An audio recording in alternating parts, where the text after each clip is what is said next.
नमस्कार दोस्तों, देखो आज हम पार्ट पढ़ रहे हैं डिस्ट्रीब्यूशन के अंतर्गत या पावर सिस्टम में चौथा पार्ट। आपका ये अंतिम पार्ट होगा। अब यहाँ पर आपको पढ़ना है लाइटिंग अरेस्टर। लाइटिंग अरेस्टर इसको बोलते तड़ित प्रग्राही।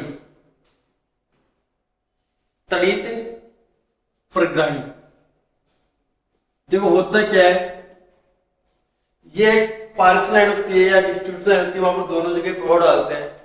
इसमें क्या होगा कि मान लो ये आगे पार्सल लाइन है, ठीक है, पार्सल लाइन है, ठीक दोस्तों, ये दोनों तार है। इसमें यहां पर मान लिया जाता है कोई बादल है, सॉरी पर्वत है, ये क्या है, पर्वत।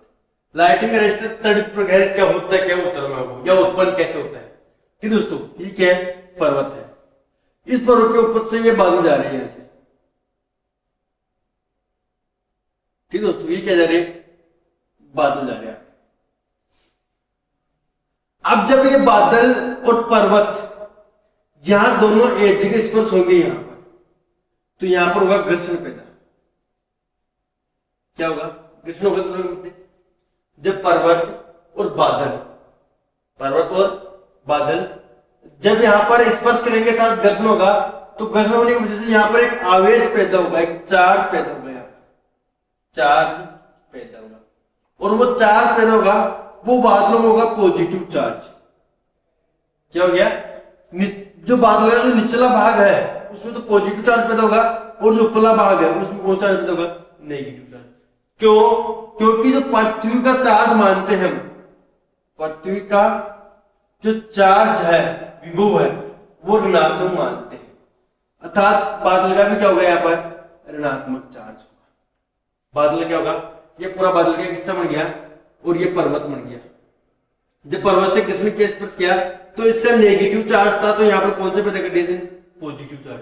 तो बादल का जो निचला हिस्सा रहा वहां पर तो पॉजिटिव चार्ज रहा, और जो ऊपरला हिस्सा रहा वहां पर कौन चार्ज पैदा हुआ, नेगेटिव चार्ज।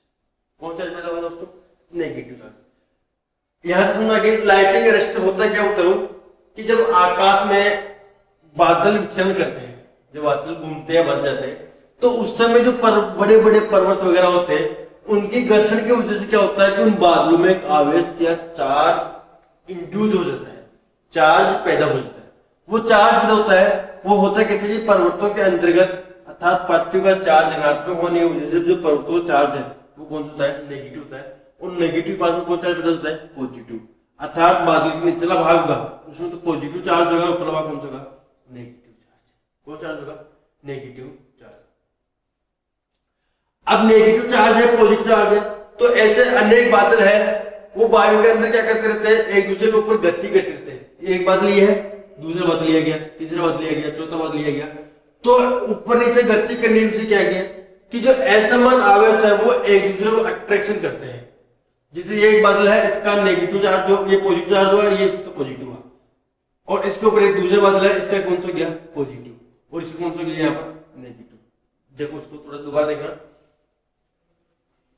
कि वायु के अंदर बहुत सारे बादल है जो एक दूसरे के ऊपर विचरण कर रहे हैं, एक दूसरे के ऊपर गति कर रहे हैं। तो ये एक ये बादल है, इसका नेगेटिव चार्ज हो गया, ये कौन सा गया, पॉजिटिव चार्ज। इसको भी एक बादल आ गया, इससे निचला कौन सा गया, पॉजिटिव, ये कौन सा गया, नेगेटिव। एक बादल आ गया, ये नेगेटिव, ये कौन सा गया, पॉजिटिव। फिर एक बादल आ गया, ये कौन सा गया, नेगेटिव, पॉजिटिव। तो इसका नेगेटिव, इसका पॉजिटिव, ये दूसरा आकर्षण करेगा। यहाँ पर भी नेगेटिव होगा, इसको आकर्षण करेगा, ये पॉजिटिव, ये नेगेटिव। इस प्रकार क्या हो जाता है कि जब असमान चार्ज होते हैं, असमान चार्ज होते हैं, वो बादलों को एक दूसरे को अट्रैक्शन करते हैं, अर्थात आकर्षण करते हैं। आकर्षण करने की वजह से यहाँ पर एक आवाज आती है, गिड़गिड़ाहट, या जिसको बोलते हैं बिजली चमकना, बिजली का चमकना। अर्थात असमान आवेश मिलने पर, असमान आवेश मिलने पर, असमान कौन सा गया, नेगेटिव और पॉजिटिव आवेश मिलने पर आवेश का विसर्जन होता है, आवेश का विसर्जन होता है। ये होता है बिजली चमकना, गिड़गिड़ाहट करना, वहां पर प्रकाश पैदा होना, ये प्रक्रिया होती है वो इस प्रकार की होती है। दोबारा देख लो दोस्तों, लाइटिंग अरेस्टर पढ़ा रहा हूं, उससे पहले बता दूं लाइटिंग अरेस्टर प्रयोग क्यों करते हैं, क्योंकि जब पर्वत होते हैं और उनसे कुछ बादल टकराते हैं या घर्षण की वजह से वहां पर एक चार्ज पैदा होता है, पर्वतों चार्ज नेगेटिव होता है, क्योंकि पृथ्वी चार्ज नेगेटिव होता है, वो बादलों चार्ज पॉजिटिव होता है। अतः बादलों में प्लस होगा तो वहां पॉजिटिव चार्ज होगा, प्लस होगा नेगेटिव चार्ज होगा। इसी प्रकार प्रकृति के अंतर्गत अनेक बादल एक दूसरे के ऊपर विचलन करते रहते हैं, जैसे नेगेटिव पॉजिटिव चार्ज होकर एक दूसरे को अट्रैक्शन करते हैं, अर्थात एक दूसरे को पास आते हैं, तो वहां पर एक आवाज आती है, विराट आती है, हम उसको बोलते हैं बिजली का चमकना। इसी की वजह से क्या होता है कि असमान आवेश पॉजिटिव और नेगेटिव एक दूसरे को अट्रैक्शन करते हैं, तो उस समय आवेशन का अर्थात चार्ज का विसर्जन होता है। चार्ज क्या होता है? विसर्जन होता है। अब लाइटिंग अरेस्ट क्या हो गया कि जो आवेश का विसर्जन है, आवेश का विसर्जन अर्थात ये आवेश होता है वो एक निम्न पत्रों द्वारा मार्ग ढूंढता है, निम्न रेस्टेज या निम्न पाथ वाला मार्ग देता है, निम्न पत्रों द्वारा मार्ग देता है। अब लाइटिंग रेजिस्टेंस अर्थात प्रोग्राम क्या करेंगे कि एक जो रेजिस्टेंस लेंगे, इसमें एक ऐसी युक्ति बनाएंगे कि उस युक्ति के अंदर रेजिस्टेंस वैल्यू क्या हो, कम हो, तो उसके अंदर से प्राप्त होता हुआ जो आवेश का विसर्जन है वो ग्राउंड हो जाए। वो क्या हो जाए दोस्तों? ग्राउंड हो जाए। ठीक है। अभी बिजली चमकती है तो बिजली चमकने के से कुछ प्रभाव पैदा होते हैं, या आप बोल सकते हो कि जो इंस्ट्रूमेंट होते हैं उन इंस्ट्रूमेंटों पर कुछ प्रभाव पड़ता है। अब वो प्रभाव क्या पड़ता है, तो वो दो प्रकार के प्रभाव होते हैं, बता दो मैं। बिजली चमकने से, बिजली चमकने से प्रभाव, एक तो होता है दोस्तों प्रत्यक्ष प्रभाव, दूसरा होता है अप्रत्यक्ष प्रभाव।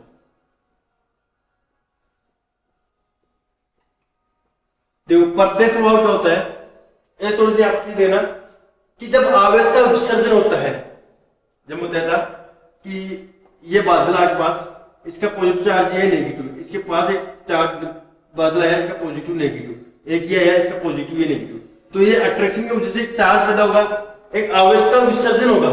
आवेश से क्या होगा, यहाँ पर एक आवेश का विसर्जन। अब जो ये आवेश का चार्ज होगा वो किसी भी उपकरण में जा रहा है, किसमें जा रहा है, किसी इंस्ट्रूमेंट में जा रहा है, तो वहां पर जो धारा का मान होता है वो कितना बढ़ जाता है और वोल्टेज का मान कितना बढ़ जाता है। ये दोनों चीज आपको ध्यान रखना है। धारा का मान बढ़ता है, वोल्टेज का मान बढ़ता है, तीसरी चीज फ्रीक्वेंसी मान पे इंक्रीजमेंट करता है। धारा के मान की बात करता हूं मैं, तो 10 किलो एम्पियर से लेके 90 किलो एम्पियर धारा का मान बढ़ा देता है। मैं वोल्टेज की बात करता हूं तो उस इंस्ट्रूमेंट में, उस उपकरण में, उस डोमेस्टिक इंस्ट्रूमेंट में या किसी वायर में, ट्रांसमिशन लाइन, सेंसर लाइन में जितनी वोल्टेज है उस वोल्टेज का 20% और बढ़ा देता है, लगभग 20%। ये 100 वोल्टेज है तो 120 कर देगा और फ्रीक्वेंसी के मान को भी बढ़ाता है। तो आपको याद रखना कि जब भी बिजली कड़कती है अर्थात वो जो बादलों का गिड़गिड़ाहट होता है, तो उस समय या आवेश का विसर्जन होता है। आवेश से क्या होता है, विसर्जन होता है। तो उस समय एक होता है प्रत्यक्ष प्रभाव, एक होता है अप्रत्यक्ष प्रभाव। अब जो वो आवेश है वो एक निम्न पट्टियों मार्ग के माध्यम से ग्राउंड होने की कोशिश करता है। यदि उसको निम्न पट्टियों द्वारा मार्ग नहीं मिलता है, निम्न पट्टियों द्वारा मार्ग नहीं मिलता है, जो सबसे बड़ी युक्ति होगी उसी युक्ति के माध्यम से तो वो आएगा। देखो यहाँ पर आवाज पैदा हो, आपका दिन यहाँ पर है, ठीक है, ये घर आपके समान, लेकिन एक यहाँ पर क्या है, बड़ी चिमनी है या कोई बड़ा प्लेट है, ठीक दोस्तों। तो अब ये जो आवेश होगा वो यहाँ पर नहीं आएगा, क्योंकि इतनी दूर क्या है, इंसुलेटर है, अचालक है। लेकिन सबसे पास वाला मार्ग कौन सा ही है, तो इस चिमनी के माध्यम से, इस बिल्डिंग के माध्यम से होता हुआ कहां जाएगा, वो ग्राउंड होने की कोशिश करता है। हम जो ये युक्ति लगाते हैं कि जो ग्राउंड करने के लिए, इसको बोलते हैं लाइटिंग अरेस्ट। क्या बोलते हैं, लाइटिंग अरेस्ट। आपने देखा होगा बड़ी बड़ी चिमनी होगी या बहुमंजिली इमारत होगी तो वहां पर एक एरिया लगाते हैं ऐसा, ठीक है दोस्तों। तो जो ये एरिया होता है इसको बोलते हैं लाइटिंग अरेस्ट। इसको क्या बोलते हैं दोस्तों, लाइटिंग अरेस्ट। इसमें होता क्या है कि ये आपका ट्रांस जोड़ दिया, वहां से ट्रांसमिशन लाइन से जोड़ दिया, तो इसमें एक निम्न रेजिस्टेंस वाला मार्ग होता है और ये आर क्या बनाती है, कंडक्टर बनाती है। वो बात में तुम्हें कैसे बनती है, लेकिन जो मैं बता रहा हूं प्रत्यक्ष अप्रत्यक्ष प्रभाव, जब ऐसा नहीं हो तो क्या होगा, यदि एरिया नहीं हो तो जो ये आवेश का विसर्जन है वो इस बिल्डिंग में आएगा या इस चिमनी के अंतर्गत आएगा। अब इस चिमनी के अंतर्गत आएगा तो यहाँ पर जितने भी उपकरण है उन उपकरणों के अंतर्गत जो धारा का मान होता है वो धारा का मान बढ़ता है 10 किलो एम्पियर से लेके 90 किलो एम्पियर तक बढ़ता है, ताकि वो जो उपकरण होते हैं वो कुछ समय बाद में नष्ट हो जाते हैं। इस प्रकार का जो प्रभाव होता है वो होता है प्रत्यक्ष प्रभाव। कौन सा दोस्तों? प्रत्यक्ष प्रभाव। एक होता है अप्रत्यक्ष प्रभाव। अप्रत्यक्ष प्रभाव क्या होता है कि जैसे मान लो ट्रांसमिशन लाइन जा रही है, ये आपका पोल है, ठीक दोस्तों, ये कोई ट्रांसमिशन लाइन जा रही है। अब ट्रांसमिशन लाइन में क्या होगा कि जब बिजली चमकेगी तो जो ये तार है इन तारों पर क्या आएगा, वो आवेश आएगा। अर्थात तारों पर आवेश आने की वजह से क्या होगा कि जो इनमें प्राप्त जो वोल्टेज है उस वोल्टेज से 20% वोल्टेज अधिक बढ़ा देगा, 20% वोल्टेज अधिक परिवर्तन कर देगा। अर्थात यहाँ पर जितने वोल्टेज है उस वोल्टेज का 20% अधिक कर देगा। तो जितने में यहाँ पर जो इंस्ट्रूमेंट जुड़े रहेंगे उन इंस्ट्रूमेंटों के अंतर्गत जो धारा रहेंगे उनसे अधिक धारा मिलेगी, अर्थात सर्ज वोल्टेज का मान बढ़ जाता है। इसमें लिख सकते हो आप सर्ज वोल्टेज का मान, वोल्टता का मान बढ़ जाता है, जिससे क्या होगा कि वो इंस्ट्रूमेंट वगैरह लगे हुए, उपकरण वगैरह लगे हुए, वो कुछ समय बाद में क्या हो जाएंगे, नष्ट हो जाएंगे। इस प्रकार का प्रभाव होता है वो होता है अप्रत्यक्ष प्रभाव। प्रत्यक्ष प्रभाव धारा के कारण होता है, अप्रत्यक्ष प्रभाव वोल्टेज के कारण होता है। आप बता सकते हो कि जो प्रत्यक्ष प्रभाव है उसके अंतर्गत धारा का मान 10 किलो एम्पीयर से 90 किलो एम्पीयर तक बढ़ता है। इसकी वजह से जो भी उपकरण लगे हुए हैं, इंस्ट्रूमेंट लगे हुए हैं, वो उस करंट को सहन नहीं कर पाते, इसलिए उपकरण जल जाते हैं या फूक जाते हैं। अप्रत्यक्ष प्रभाव क्या होता है कि वो ट्रांसमिशन लाइन होगी या कोई डिस्ट्रीब्यूशन लाइन होगी, उसके अंतर्गत क्या होगा, आवेश का विसर्जन होगा, तो वहां पर जो आवेश का मान है वो कितना बढ़ जाएगा, प्लस माइनस 20% के मान में इंक्रीजमेंट हो जाएगी। इसलिए आगे जो उपकरण लगा हुआ है, अप्लायंस लगा हुआ है, वो उस वोल्टेज को सर्ज वोल्टेज को सहन नहीं कर सकता, इसलिए वो कुछ समय बाद में नष्ट हो जाता है। ये होता है बिजली चमकने से प्रभाव, प्रत्यक्ष प्रभाव पड़ता है, एक होता है अप्रत्यक्ष प्रभाव। अब इसके दोष के लिए या इस दोष से बचाव के लिए, इस फॉल्ट से सेफ्टी के लिए कुछ लाइटिंग अरेस्टर बनाएंगे। अब जो तड़ित वगैरह है वो 4 प्रकार के, पहला है हॉर्न गैप, ऑक्साइड, पैलेट और थायराइड। ये 4 प्रकार के तड़ित वगैरह है, लाइटिंग अरेस्टर है। अब एक एक से हम विशद रूप से चर्चा करेंगे। मैं पहले बता दूं, लाइटिंग अरेस्टर अर्थात तड़ित प्रग्रह के प्रकार। पहला है हॉर्न गैप, हॉर्न गैप तड़ित प्रग्रह। ठीक दोस्तों, पहला कौन सा गया, हॉर्न गैप। दूसरा कौन सा गया, ऑक्साइड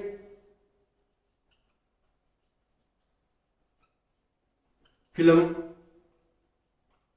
तड़ित प्रवाही। पहला हो गया हॉर्न गैप, दूसरा हो गया ऑक्साइड, तीसरा हो गया पैलेट तड़ित प्रवाही, चौथा हो गया थायराइड तड़ित प्रक्रिया। ये क्या हो गया अभी, लाइटिंग अरेस्टर।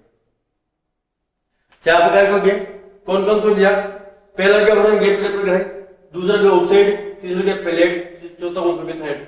कुल मिला के बात यही है कि ये जितने भी हमें उपकरण काम ले रहे हैं, जितने भी उपकरण काम ले रहे हैं, वो उपकरण काम क्या करेंगे कि जो आवेश का विसर्जन हो रहा है, जो आवेश आ रहा है, जो पॉजिटिव नेगेटिव आवेश एक दूसरे का अट्रैक्शन करने की वजह से जो आवेश पैदा हो रहा है, उस आवेश को ग्राउंड करेंगे, उस आवेश क्या करेंगे, ग्राउंड करेंगे। अर्थात यह बोल सकते हो ये अप्रत्यक्ष रूप से, जो अप्रत्यक्ष रूप से जो फॉल्ट होता है उस फॉल्ट को बचाते हैं।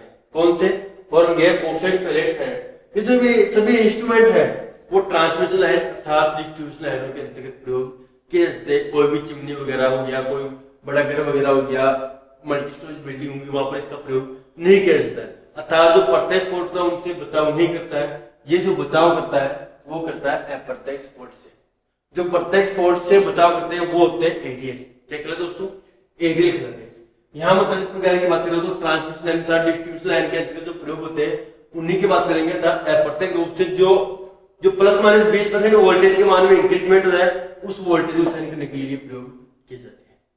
पहले हम बात करते हैं हॉर्न गैप तड़ित प्रक्रिया की, दूसरा हो गया ऑक्साइड, पैलेट, थायराइड। देखो नाम से है, ज्यादा इसमें करना कुछ नहीं है कि एक पोल है, मान लो यहाँ पर ये एक पोल है, ये कौन सा पोल है, दूसरा पोल है, ये लाइन गुजरी से यहां मान लो एक लाइन गुजरी, ये एक लाइन ये गुजरी, ये 3 फेज लाइन होगी। ठीक दोस्तों, यहां पर क्या होगा, एक ट्रांसफार्मर होगा आपके पास, उस ट्रांसफार्मर की जो वाइंडिंग होगी ये बुशिंग होगी उसकी, एक कुंडली के द्वारा सबको जोड़ दिया जाता है। ठीक दोस्तों, ये क्या है आपका एक ट्रांसफार्मर हो गया। ठीक है,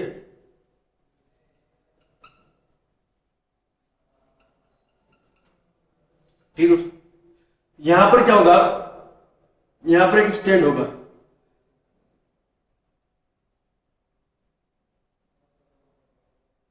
ये स्टैंड, उस स्टैंड के ऊपर क्या होगा,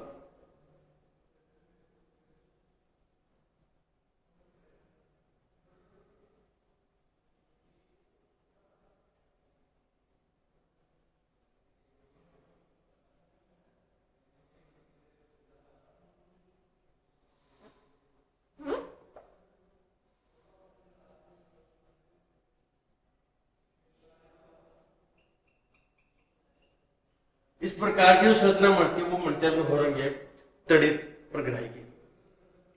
ये रेजिस्टेंस हो गया, ये अर्थ तार हो गया, ये ट्रांसफार्मर हो गया, ये इंडक्टिव कॉइल होगी, ये बन गया आपका हॉर्न गया। ये क्या बन गया, हॉर्न गया। ये क्या होता है कि 2 चालक प्लेट होती है, एक चालक प्लेट ये होगी, एक चालक प्लेट ये होगी। 2 चालक प्लेटों को समांतर क्रम में जोड़ने से जो युक्ति का निर्माण होता है, 2 चालक प्लेटों को, 2 समान चालकों को समान बनाए गए ऐसे तड़ित चालक जो हॉर्न गैप के रूप में काम करेंगे। इसकी जो आकृति होती है, यह याद रखना, इसकी आकृति होती है वो गाय के सींगों की बात दिखती है, गाय के सींगों की बात, जो गाय के सींगों में दिखती है। ठीक है, अब इन दोनों में जो एयर गैप होता है वो वोल्टेज के आधार पर कर देता है, वोल्टेज के आधार पर। जैसे मैं मान लेता हूं कि आपके पास 440 वोल्टेज है, तो इन दोनों के मध्य 1.6 mm की दूरी रहेगी। यदि 5 kV के पास वोल्टेज है तो 10 mm की दूरी रहेगी। यदि 11 किलो वोल्टेज है के पास तो 15 mm के पास इनकी दूरी रहेगी। 2 चालक प्लेट, 2 जो कनेक्टर है, उन कनेक्टरों के बीच जो दूरी है ये एयर गैप है, वो 400 वोल्टेज, 440 400 वोल्टेज, 500 वोल्टेज लगभग, तो 1.6 mm रहेगी। 5 किलो वोल्टेज है तो 10, 11 किलो वोल्टेज है तो 15। जैसे वोल्टेज में बढ़ता जाएगा तो इनके बीच जो दूरी है वो बढ़ती जाएगी। ठीक दोस्तों, इसके बाद में जो एक चालक प्लेट है, एक चालक तार है, उसका एक तार तो लाइन की जो ऊपर की जो सिरा है, ऊपर की जो लाइन है उसे जोड़ा जाएगा। दूसरा एक अर्थ रेजिस्टेंस से जोड़ता हुआ, अर्थ वायर से जोड़ता हुआ एक रेजिस्टेंस से जोड़ दिया जाता है। एक ये हो गया, एक ये हो गया, तो 2 चालक प्लेट है, उनका कनेक्शन आ गया। एक चालक प्लेट का कनेक्शन है वो तो कहां जोड़ दिया जाता है, ऊपर वायर से, और दूसरे का है वो एक रेजिस्टेंस के माध्यम से अर्थ से जोड़ दिया जाता है। ठीक दोस्तों, दूसरी चीज यहां पर देखो कि यहां पर ये इंडक्टिव कॉइल है, एक्सेल है, और ये आपका वितरण ट्रांसफार्मर है, सामान्य रूप से ये काम कर रहा है। अब देखो इसे कार्य प्रणाली बता दूं मैं आपको, तो देखो इसकी फ्रीक्वेंसी मान लेते हैं 50 हर्ट्ज है, कितनी है, 50 हर्ट्ज, और वोल्टेज का मान लेते हैं 10,000 वोल्टेज या 11 kV वोल्टेज है। दोस्तों अब 11 kV वोल्टेज दोनों में मध्य कितनी दूरी होगी, 15 mm, और यहां से क्या जा रही है, लाइन के अंत में लगा जाता है, या तो स्टार्टिंग में या अंत में, यहां से वोल्टेज आ रही है। क्या इधर से वोल्टेज आई तो इधर से करंट आएगी क्या, नहीं, क्योंकि यहाँ पर वोल्टेज का मान कितना है, 11 किलो वोल्टेज। तो 11 किलो वोल्टेज की वजह से क्या होगा कि यहाँ पर जो एचएल का काम करेगी वो कौन होगी, शुष्क हवा। क्या होगी यहाँ पर, शुष्क हवा। तो जो शुष्क हवा है, शुष्क हवा है, वो कंडक्टर नहीं बनेगी, चालक नहीं बनेगी, इसलिए विद्युत मान इधर नहीं आएगा, इधर नहीं आएगा तो सर्किट पूरा नहीं होगा। अब विद्युत मान आएगा वो इस ट्रांसफार्मर में आएगा, देखो इधर से होता है। ठीक दोस्तों, अब ये जो कॉइल है वो इस समय जो इंडक्टिव कॉइल है वो एक्सेल का काम कर रही है, मान लिया फ्रीक्वेंसी जब 50 है, फ्रीक्वेंसी मान कितना है, जब 50 हर्ट्ज है तो उस समय उन्होंने काम किया 100 ओम का, और यहां पर जो एक्सेल है, सॉरी प्रतिबाधा है वो 100 ओम से क्या है, ज्यादा है, इस इधर करंट नहीं, करंट का मान इधर चला गया। अब क्या हुआ, वैसे आवेश विसर्जन हुआ, बादलों का विसर्जन होता है, इलेक्ट्रिकल चार्ज इधर आया, तो इस लाइनों के अंतर्गत ये वोल्टेज का मान बढ़ा देगा और फ्रीक्वेंसी का मान भी बढ़ा देगा। अब फ्रीक्वेंसी का मान बढ़ता है तो यहां पर एक्सेल का मान बढ़ गया, अर्थात एक्सेल बराबर क्या होता है 2πf। फ्रीक्वेंसी मान बढ़ा तो एक्सेल का मान बढ़ गया, अर्थात यहां पर एक्सेल का मान बढ़ा तो प्रतिबाधा मान भी क्या हो गया 100 ओम से अधिक हो गया, 100 ओम से अधिक हो गया।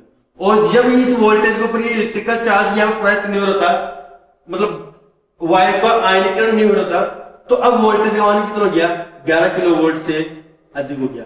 तो गैस का आयनीकरण हुआ यहाँ पर, वायु का अर्थात वायु का आयनीकरण हुआ तो यहाँ पर क्या बन गया, ये चालक बन गया, ये वायु क्या बन गई चालक बन गई।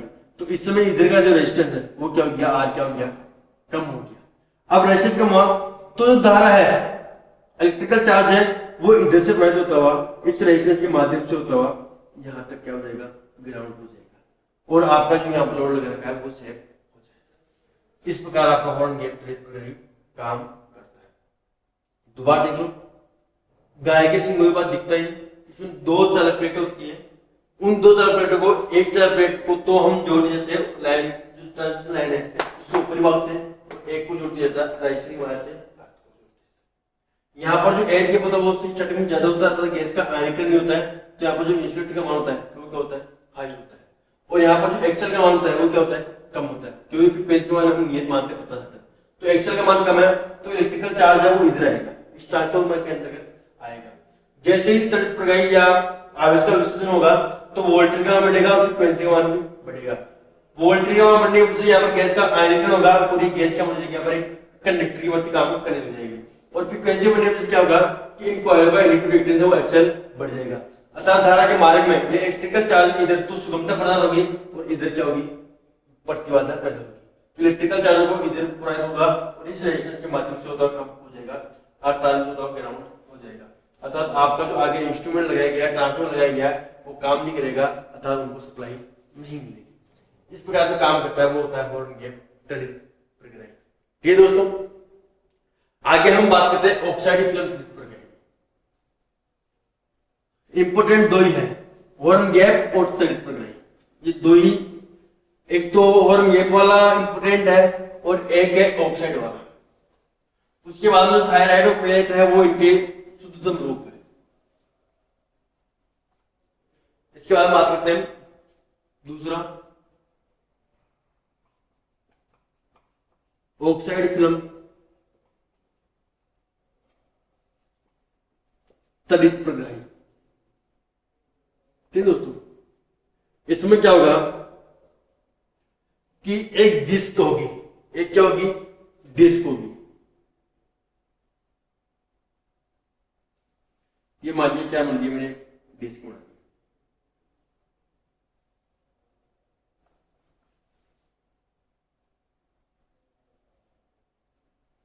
ये क्या होगी डिस्क हो गया। ठीक दोस्तों, ये हो गया आपके पास डिस्क। जो ये डिस्क है, ये देखो ये डिस्क है, ये पूरी क्या है डिस्क। इस डिस्क की क्या ये मोटाई है, ये क्या है डिस्क की है मोटाई।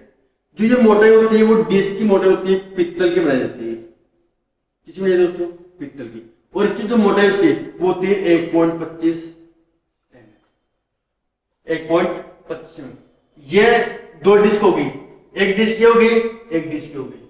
अब जो ये एक डिस्क काम करेगी वो काम करेगी एक डिस्क की कार्य वोल्टेज, एक डिस्क की कार्य वोल्टेज होगी 300 वोल्ट। ठीक दोस्तों, एक डिस्क की जो वोल्टेज होगी वो कितने वोल्ट पे काम करेगी 300 वोल्टेज क्रम। आपको हाई वोल्टेज को लगाना है तो अनेक डिस्क को किस क्रम में दिया जाएगा श्रेणी क्रम में। यहां से लेकर यहां तक जो डिस्क का व्यास है, यहां से लेकर यहां तक, अर्थात डिस्क का व्यास वो होगा 6.35 mm। वो जो डिस्क का व्यास है अर्थात 6.35 के अंतर्गत यहां पर एक चूर्ण भर दिया जाता है।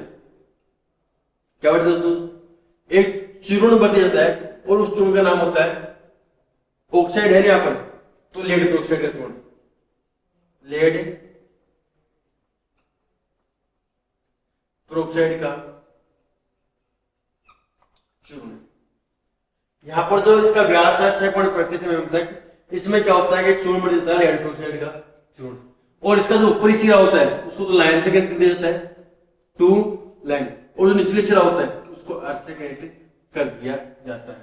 और इस प्रकार का जो तड़ित प्रकार है उसका प्रयोग किया जाता है 220 केवी वोल्टेज तक, 220 किलो वोल्टेज तक इसका प्रयोग किया जाता है।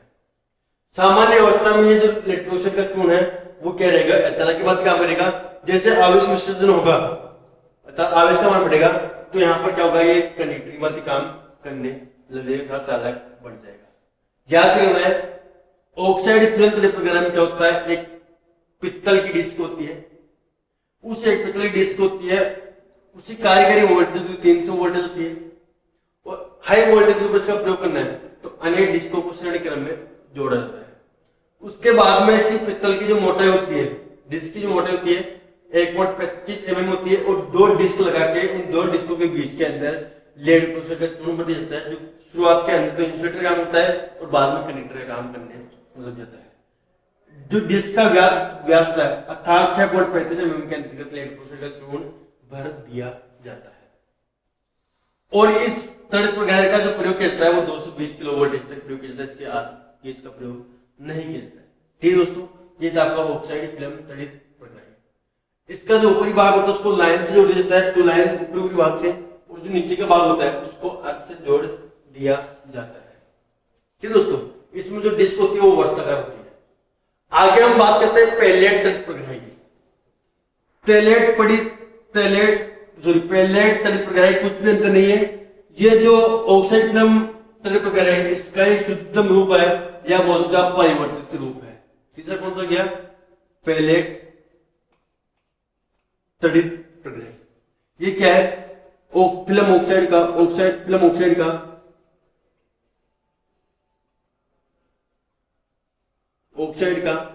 परिवर्धित रूप है, अर्थात मॉडिफाइड रूप है, परिवर्तित रूप है। पहले तो ऑक्साइड में क्या करते हैं कि हम आयताकार डिस्क बना देते हैं, सॉरी वर्ताकार डिस्क बना देते हैं, इसका डिस्क बना देते हैं। इसमें क्या होगा, एक आयताकार अर्थात वर्गाकार डिस्क बना दी जाती है। ठीक है, इसको यहां से कट कर दिया जाता है। ठीक है दोस्तों, जैसे कर दिया जाता है उसको अर्थ कर दिया जाता है,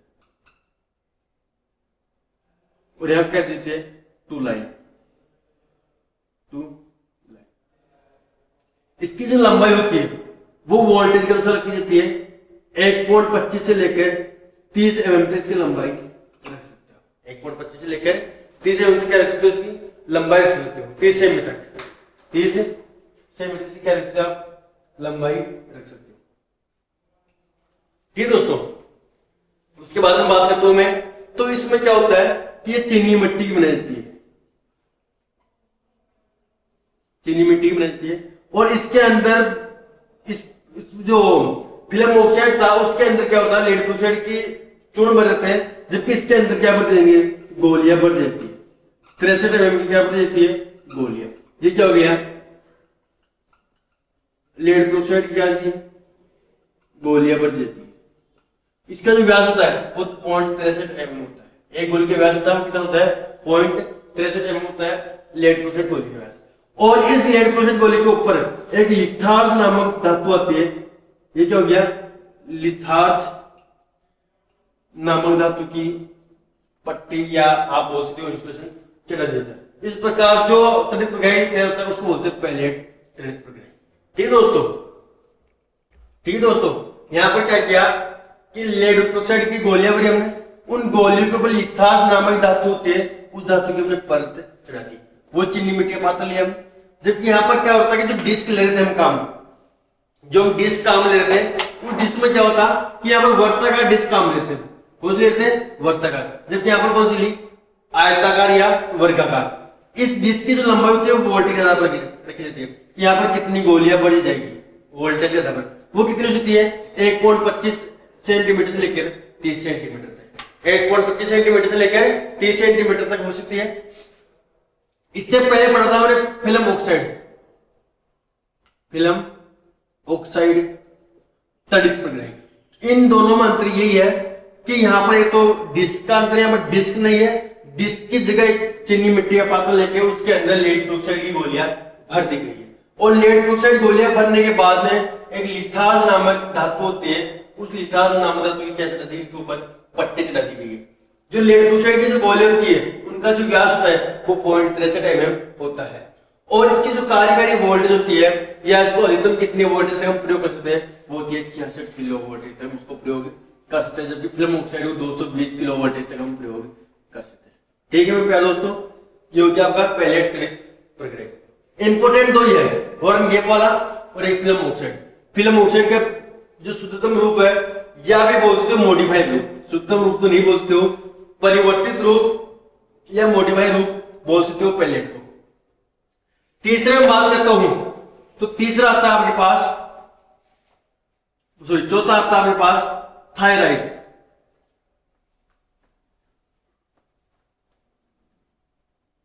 चौथा कौन सा है गया?